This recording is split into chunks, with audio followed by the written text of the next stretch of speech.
আসসালামু আলাইকুম viewers, রাফুন্স recipe ওয়ার্ল্ডে সবাইকে স্বাগতম।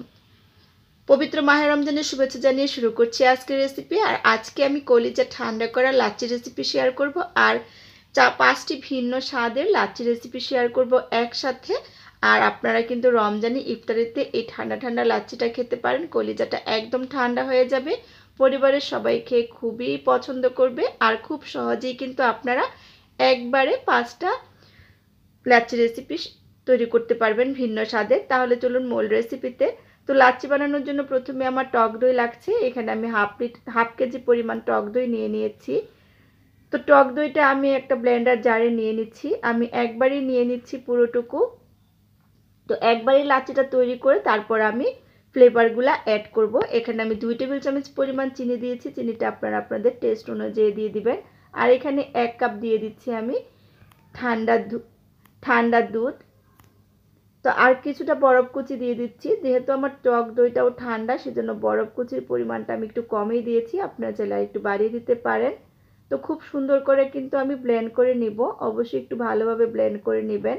একটু ফেনা ফেনা হলে কিন্তু লাচ্ছি খেতে খুবই ভালো লাগে। তো প্রথম লাচ্ছিটা আমি একদম নর্মালি রাখবো, ঠিক এরকমই। তো আরেক গ্লাসে আমি ঢেলে নিচ্ছি। এটাতে আমি অরেঞ্জ ফ্লেভার এড করব। আপনারা কিন্তু এভাবে লাচ্ছি তৈরি করে একবারে বিভিন্ন ফ্লেভার অ্যাড করে কিন্তু এই লাচ্ছিগুলো তৈরি করতে পারবেন। এক একটা ফ্লেভার দিবেন আর দেখবেন খেতে ভীষণ মজার হয়। তো এক চা চামচ পরিমাণ দিয়ে দিয়েছি, তারপর খুব সুন্দর করে মিশিয়ে নিয়েছি। তো এটাতে আমি কিছুটা বাদাম কুচি দিয়ে দিচ্ছি, পেস্তা বাদাম কুচি ডেকোরেশনের জন্য। উপরে এভাবে দিয়ে দিলে দেখতে কিন্তু সুন্দর লাগবে। আর আমার তৈরি হয়ে গেল কিন্তু 2টা লাচ্ছি রেসিপি। সাইডে রেখে দিচ্ছি। আর এখন আমি একটা বড় গ্লাস নিয়ে নিয়েছি। বড় গ্লাসে আমি এখানে লাচ্ছিটা ঢেলে নিচ্ছি।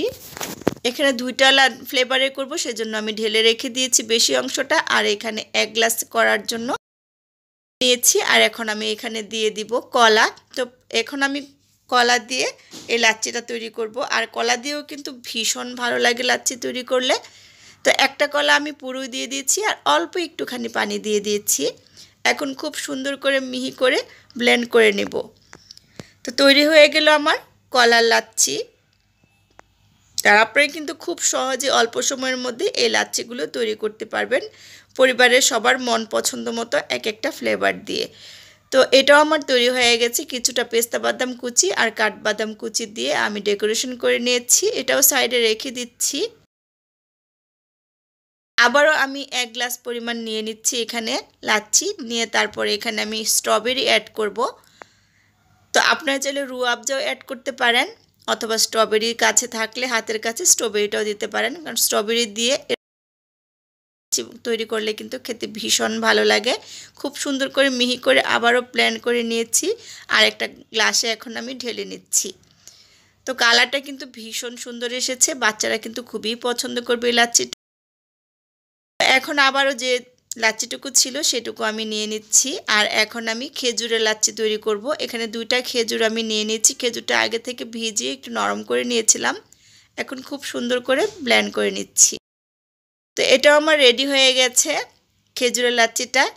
আর দেখলেন তো কত অল্প সময়ের মধ্যে 5টা ফ্লেভারের লাচ্ছি তৈরি করা হয়ে গেছে।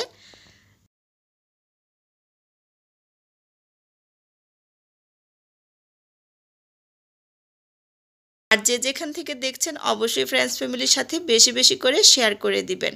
আর আমাকে কমেন্টস করবেন। আপনাদের সুন্দর সুন্দর কমেন্টস আমার কাজে অনুপ্রেরণা যোগায়।